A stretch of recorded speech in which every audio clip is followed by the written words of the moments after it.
నేను గవర్నమెంట్ స్కూల్లో 4th class నుండి 10th క్లాస్ దాకా క్లాస్ ఫస్ట్ అండి. నాతో మా టీచర్లు జనవరి 26కి ఆగస్ట్ 15కి డిబేట్ ఇప్పిద్దామని అనుకునేవాళ్ళు. కానీ నేను ఏ రోజు ఆగస్ట్ 15కి జనవరి 26కి స్కూల్కి వెళ్ళేవాడిని కాదండి. ఎందుకంటే మంచి బట్టలు ఉండేవి కావు. నిజంగా మంచి బట్టలు ఉండేవి కావు. ఎప్పుడు చూడు ఆ తెల్ల చొక్కా బ్లూ నిక్కరే. తర్వాత రోజు చెప్పేవాడిని, అబద్ధం చెప్పేవాడిని. హెల్త్ బాగలేదనో అది బాగలేదనో అబద్ధం చెప్పేవాడిని. నేను ఈరోజు ఈ విషయం చెప్పడానికి సిగ్గుపడట్లేదండి. జనవరి 26కి ఆగస్ట్ 15కి స్కూల్కి వెళ్ళకపోవడం అంటే దేశభక్తి లేదనుకోవద్దు దయచేసి. కొంతమంది మేధావులు ఉన్నారు, అలా కూడా అర్థం చేసుకుంటారు. కాదండి, మంచి బట్టలు లేకపోవడం వల్ల నేను వెళ్ళేవాడిని కాదు. ఈరోజు ఈ విషయం ఎందుకు చెప్తున్నానంటే, ఈరోజు ఈ యూనిఫామ్ వేసుకొని సమాజంలోకి వెళ్తుంటే ఒక గౌరవం అండి. ఒక మంచిగా ట్రీట్ చేస్తారు, మంచి సాటిస్ఫాక్షన్గా ఉంటుంది. మరి ఈ సాటిస్ఫాక్షన్, ఈ గౌరవం ఎక్కడి నుంచి వచ్చాయండి? ఏది తెచ్చిందండి? చదువు. నేను చదువుకున్న చదువు వల్ల ఈరోజు నాకు ఈ జాబ్ వచ్చింది.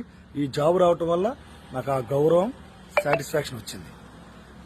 ఎందుకు చెప్తున్నానంటే, ఇవన్నీ పేదవాడికి, ఆస్తి పాస్తులు లేనోడికి, బ్యాక్గ్రౌండ్ లేనోడికి, పేదవాడికి చదువు అనేది ఒక ఆయుధం అండి. చదువే ఒక పెట్టుబడి అండి. ఇవన్నీ ఎందుకు చెప్తున్నానంటే, చాలా మంది పెద్దవాళ్ళు నన్ను కలిసినప్పుడు యూత్కి ఒక మెసేజ్ ఇవ్వండి. పిల్లలు చెడిపోతున్నారు, చెడలవాట్లకి బానిసైపోతున్నారు. గంజాయి అని, తాగుడని, అమ్మాయిలని, బెట్టింగ్లని, అదని ఇదని వాళ్ళ మంచి భవిష్యత్తు నాశనం చేసుకుంటున్నారని. ఎంతమంది అని చెప్పాలి, ఎన్నిసార్లు అని చెప్పాలి? వాళ్ళు చెప్పినా వాళ్ళు అర్థం చేసుకునే వయసు కాదండి. వాళ్ళకి ఎప్పుడు అర్థమైందో చెప్పనా? మీరు ఎలా చెప్తారు? మీ పేరెంట్స్ ఎలా చెప్తారు? మీ ఎంత ఎత్తు ఎదిగారు వాళ్ళు, ఎంతో అపురూపంగా వాళ్ళని పెంచారు, చదివించారు, చూసుకున్నారు. కాబట్టి మీరు చెప్పలేరు. మాలాంటి వాళ్ళం, లేకపోతే మంచి మాటలు చెప్పే వాళ్ళు చెప్పినా కూడా ఒక అర్థం కాదు. ఎందుకు చెప్పనా? అలా బోరుగా ఫీల్ అవుతారు.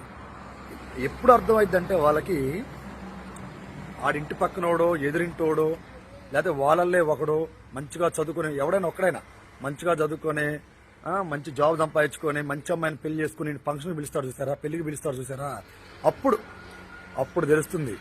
కానీ అబ్బాయిలో గుర్తుపెట్టుకోండి, అప్పుడు తెలిసినా, నువ్వు రియలైజ్ అయినా, కాళ్ళు పైకెత్తి తల కింద పెట్టినా సరే గడిచిన క్షణం వెనక్కి రాదు. అందుకే చదువుకునే టైంలో చదువుకుంటే ఎంజాయ్ అనేది ఏ టైంలోనైనా చేయొచ్చు, ఏ ఏజ్లోనైనా చేయొచ్చు. డబ్బుంటే ఏ టైంలోనైనా నువ్వు ఎంజాయ్ చేయొచ్చు. మరి ఆ డబ్బు రావాలంటే సక్రమంగా చదువుకొని అక్రమంగా సంపాదించకుండా మంచిగా సంపాదించుకోవచ్చు. గుర్తుపెట్టుకోండి, పేదవాడికి ఆయుధం చదువే, పేదవాడికి పెట్టుబడి చదువే.